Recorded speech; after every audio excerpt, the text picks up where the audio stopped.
Audio book वाङ्मय 53 धर्म तत्व का दर्शन और मर्म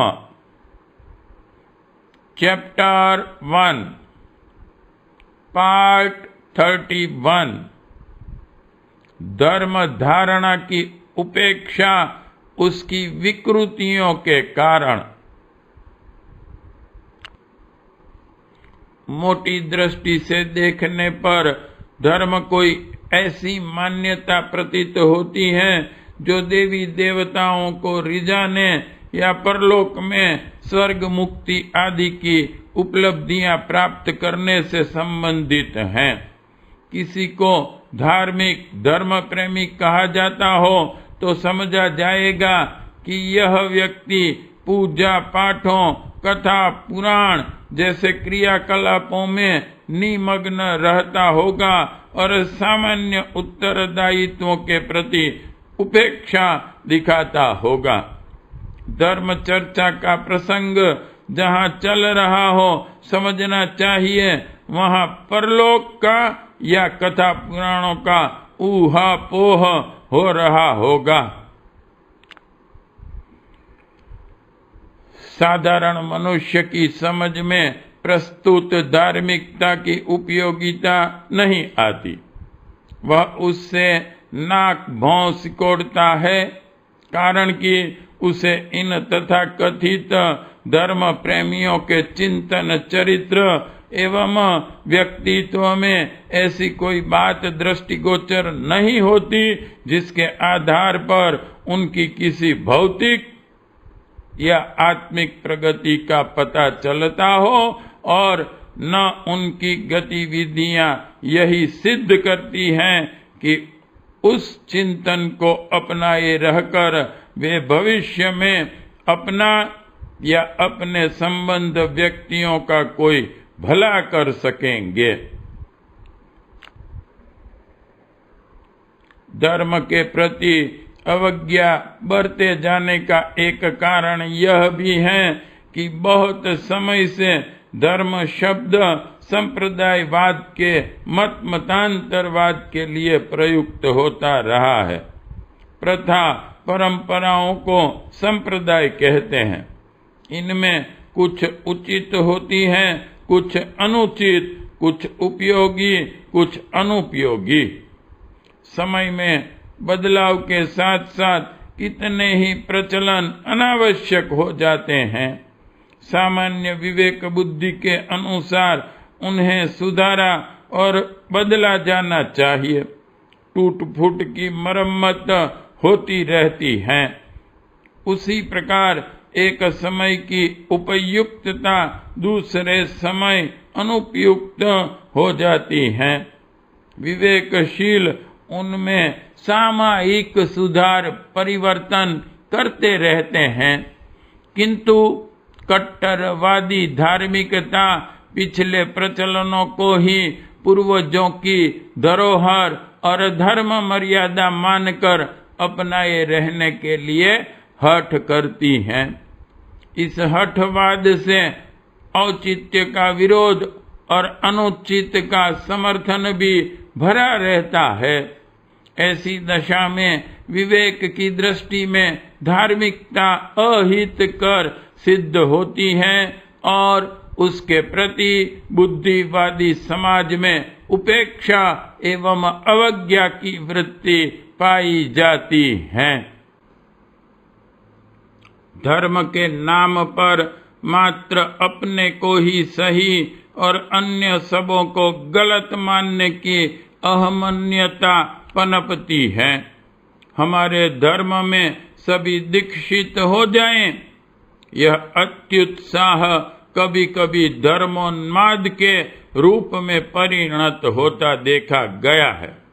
धर्म परिवर्तन करने के लिए कत्ले आम हुए हैं और रक्त की नदियां बही हैं।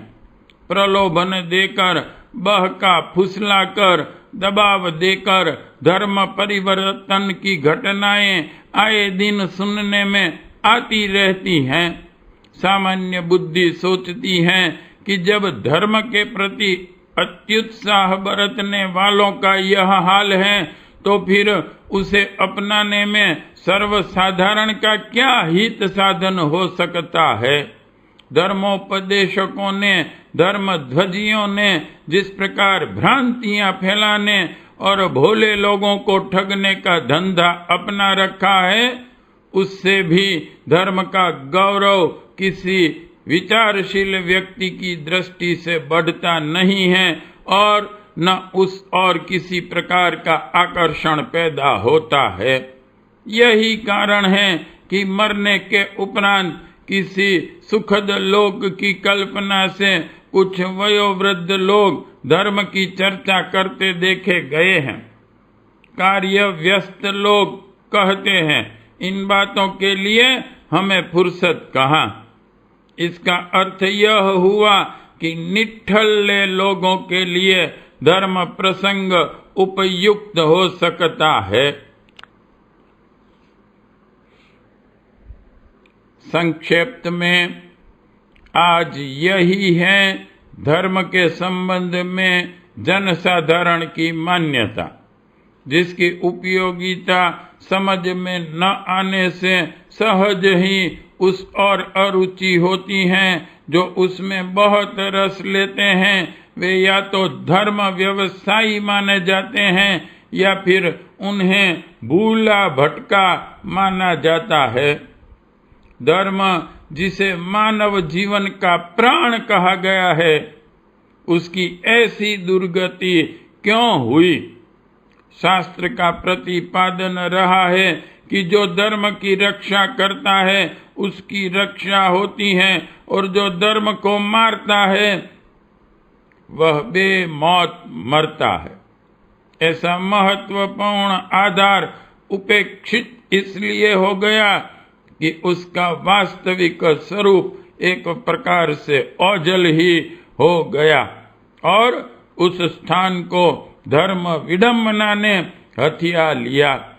मूलतः धार्मिकता, कर्तव्य परायणता, जो वैयक्तिक और सामाजिक उत्तरदायित्वों को मानवीय आदर्शवादिता के आधार पर पूरा करने की प्रेरणा देती है, ऐसी कर्तव्य परायणता जिसके प्रकाश में मनुष्य का चिंतन और चरित्र दिन दिन परिष्कृत होता चलता है।